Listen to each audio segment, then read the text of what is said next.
This week we're here at MIT in Cambridge, Massachusetts to interview world-renowned linguist and philosopher Noam Chomsky. Someone who's authored over 100 books on everything from war to propaganda, I wanted to get his take on democracy and elections within the context of American empire. As extreme as the political spectrum is right now in the U.S., there's still almost complete uniformity on the war on terror, the stance toward Latin America, sanctions on Iran, and there's really no anti-war candidate, despite popular opinion agreeing on that. Why can no candidate touch that? The spectrum is broad, but in an odd sense. The spectrum is basically from center to extreme right, way off the spectrum. So the Republican Party about 20 years ago basically abandoned any pretense of being a normal political party. In fact, distinguished, respected conservative commentators from the American Enterprise Institute, right-wing think tank, like Norman Ornstein, described the Republican Party as a radical insurgency, which has abandoned parliamentary politics. They just don't want anything to happen. Their only policies are don't do anything or bomb. And that's not a political party. It's what happened is that the party, during the whole neoliberal period, both parties shifted to the right, as everywhere in the world, and the Republicans just went off the spectrum. They became so dedicated to the interests of the extreme wealthy and powerful that they couldn't get votes. So they had to turn to other constituencies, which are there, but were never politically mobilized. Christian evangelicals, nativists who are afraid they're taking our country away from us, people who are so terrified that they have to carry a gun into a coffee shop, and that's their base, essentially. And when you look at just take a look at the primaries. I mean, any candidate who has a semblance of rationality is not even competing. So that's the Republicans. The Democrats have shifted to the right as well. Today's mainstream Democrats are pretty much what used to be called moderate Republicans. Somebody like Eisenhower, for example, would be considered way out on the left. So, for example, Eisenhower strongly made it very clear, as he put it, that anyone who questions the programs of the New Deal is just not part of American political life. Well, by now that's a left-wing program. It's basically Bernie Sanders' program. Yeah. That's Eisenhower. So the spectrum just is, it's true that it's broad, but in a very strange sense. As far as anti-war candidates are concerned, you have to ask what it means. So, for example, Obama is considered an anti-war candidate. He described the Iraq War as a mistake, a strategic blunder, as he put it. I mean, that's like Russian generals in Afghanistan in the early 1980s who criticized the invasion as a strategic blunder. That's not criticism of the war, it's saying you're making a mistake. The debate about the Obama's is running a global terror program of a kind that has never been envisioned before, the drone program. It's now being discussed to an extent because of recent leaks, but the questions that are being raised overwhelmingly, I mean, not by Jeremy Scale and Glenn Greenwald, but by most of those who are talking about it, is are you killing too many civilians? what about just assassinating people because you think someday they might want to harm you? I mean, suppose, for example, that Iran was murdering people in the United States because they think, with some reason, that they might want to harm them. For example, the editors of the New York Times and the Washington Post, who publish articles, op-eds, calling for bombing of Iran. So suppose they said, well, this is an imminent threat, let's kill them. Would we accept that? The idea that we have the right to use force and violence at will is accepted pretty much across the spectrum. Now take, say, the Iran negotiations. Virtually everyone, president, political leaders, commentators in the press, dovish commentators, almost universally say that if we unilaterally think we detect some Iranian violation of the agreements, then we have a right to use military force to attack them. I mean, that's just outlandish in terms of international law and practice, but it's universal, virtually universal. You have to go way to the margins to find somebody who'll question that. And there's not even a mild critique of the assassination program or even the war on terror, the premise, from any of these candidates. And every 4 years, we're made to feel like we're playing this great role, this great democratic practice, in decision-making where we celebrate electing these leaders who rule over us. I mean, how does power really function in our society? But there's very good studies of this from mainstream political science, nothing on the edges. So one of the main topics that's studied in academic political science is the relation between people's attitudes and public policy. And it's a pretty straightforward study. You see public policy, there's very good polling evidence on what people think about things. So for example, for about 40 years, a considerable majority of the public has thought that taxes should go up on the rich. Taxes go down on the rich. A substantial part of the public, often a big majority, thinks that we ought to have a national health care program. Nothing, impossible. In fact, when the press discusses this, they call it politically impossible, meaning the pharmaceutical companies won't accept it, the insurance companies won't accept it, and so on. So it basically doesn't matter what the public thinks. About 70% of the public, lowest 70% on the income scale, are pretty much disenfranchised. Their attitudes have no detectable influence on the policies of their own representatives. As you move up the scale, you get a bit more influence. When you get to the top, policies made, and the top can mean a fraction of 1%. So it's kind of a plutocracy with democratic forms. And the elections, I mean, by now it's almost become a joke, but it's always been true that campaign financing plays a very substantial role in not only who's elected, but what the policies are.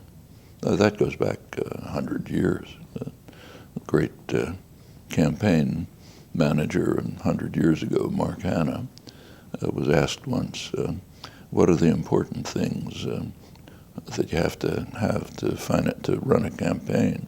He said there are three things. First one's money. The second one's money.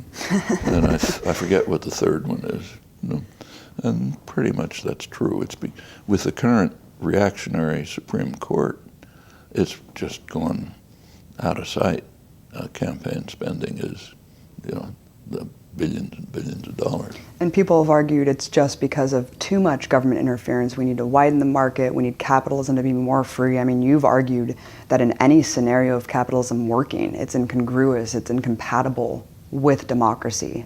There was recently an IMF study, International Monetary Fund, study of the profits of the big banks in the United States. The financial sector has become enormous during the neoliberal period. It's almost half the profit of corporate profit. Now, where does their profit come from? Turns out it comes from the taxpayer, largely through there's an implicit government guarantee against failure.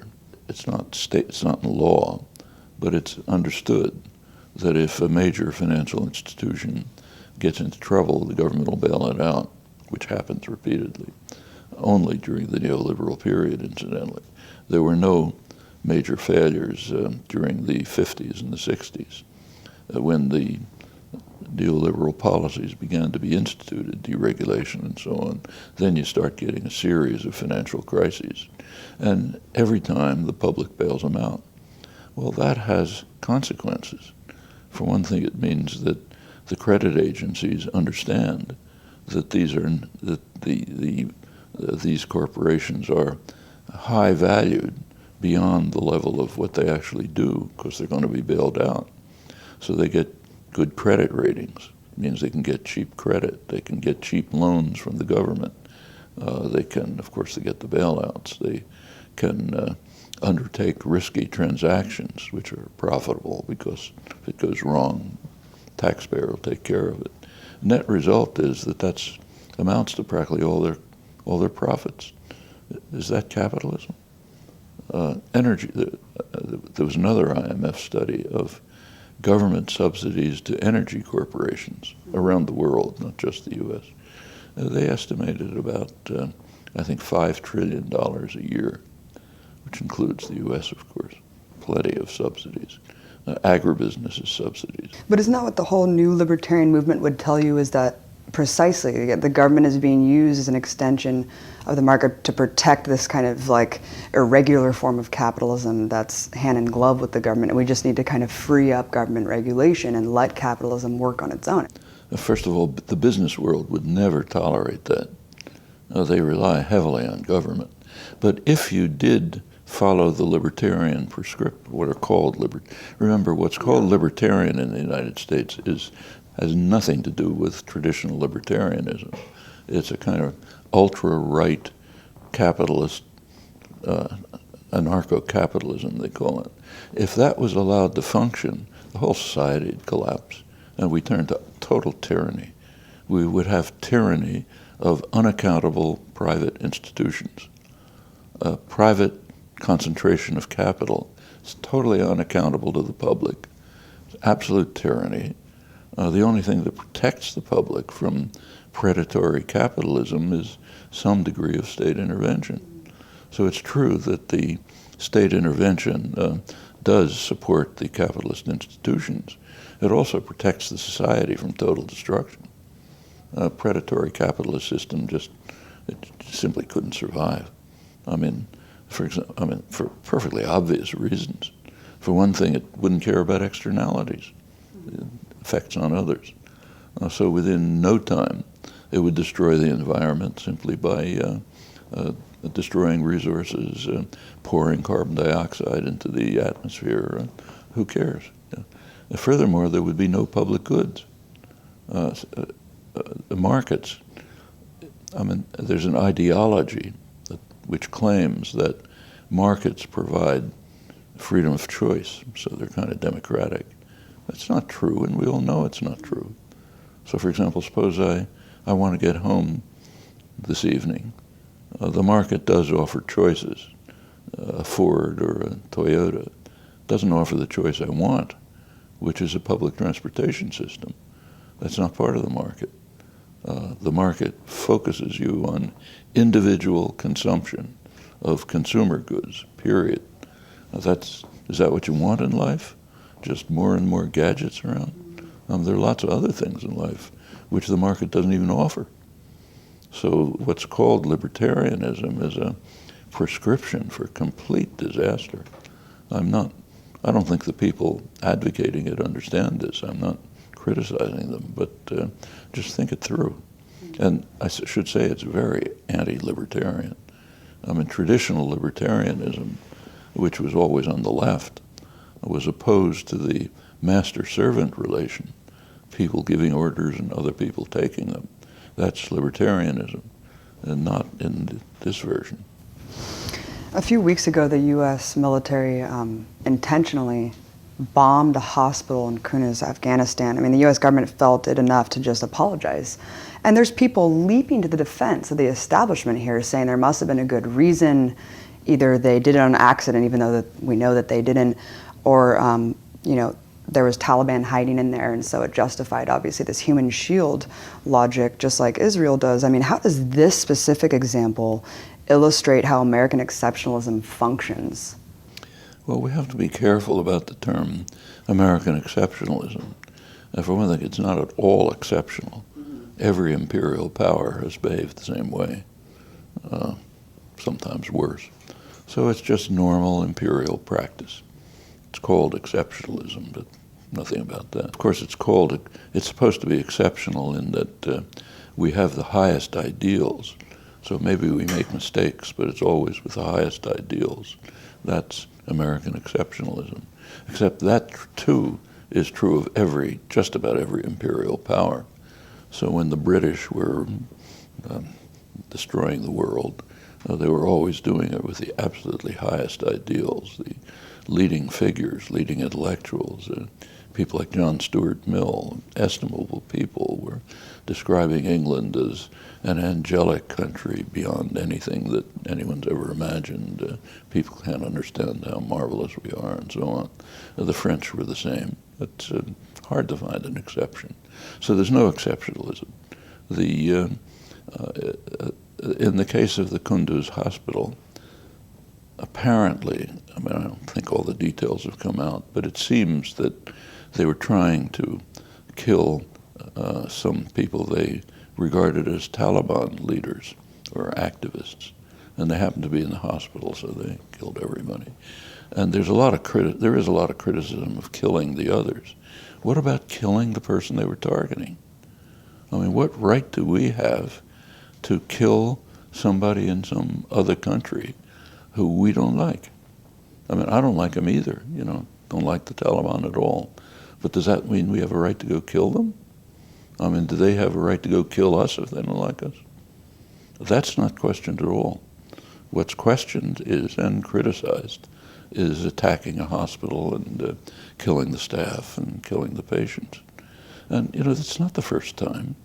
So, for example, when the U.S., one of the lauded achievements of the U.S. Army in Iraq is the conquest of Fallujah in November 2004. Take a look at it. Just take a look at the New York Times, the days of the attack on Fallujah. The first day of the attack, there's a picture on the front page. You can practically visualize it, which is a picture of the General Hospital in Fallujah. Marines attacked the General Hospital, threw the patients off their beds, put them on the floor, put shackles around them, threw the doctors on the floor. Attacking a hospital is a gross violation of international law. But they were asked, why did you attack it? They said because it was a propaganda agency for the rebels. How was it a propaganda agency? It was releasing casualty figures. That was okay. That's an achievement. But even beyond that, what were the Marines doing in Fallujah? I mean, are there Iranian Marines in Cambridge? What are U.S. Marines doing in Iraq? The invasion of Iraq is the worst crime of this century. It's had horrible effects, but it's now spawned sectarian conflicts that are tearing the region apart. But suppose it had worked. Suppose it had pacified Iraq and there was no disasters. It's still a major crime. Why do we have the right to invade another country? And in fact, if you look back, there's another crime which is never discussed. In the 1990s, the sanctions on Iraq were so severe that they virtually destroyed the society. In fact, the sanctions were administered by the United Nations, and the international diplomats who administered the sanctions were respected international diplomats. Dennis Halliday, Hans von Sponeck. They both resigned in protest on the grounds that the sanctions were genocidal. Their term, not mine. They said the sanctions are genocidal, they're destroying the society, they're strengthening the dictator, they're forcing the population to rely on him for survival, and probably they saved him from being overthrown from within, as happened to one after another, a dictator of the same sort. That was the 1990s. That's considered no problem. You know, that was liberal Democrats. Well, I mean, by the time that Bush and Blair decided to invade Iraq, the society was half devastated. So you hit a very fragile system with a sledgehammer, you're going to have horrible results. And but the very idea of invading is criminal, and try to find someone who describes it as a crime. Right. Obama is praised because he describes it as a mistake.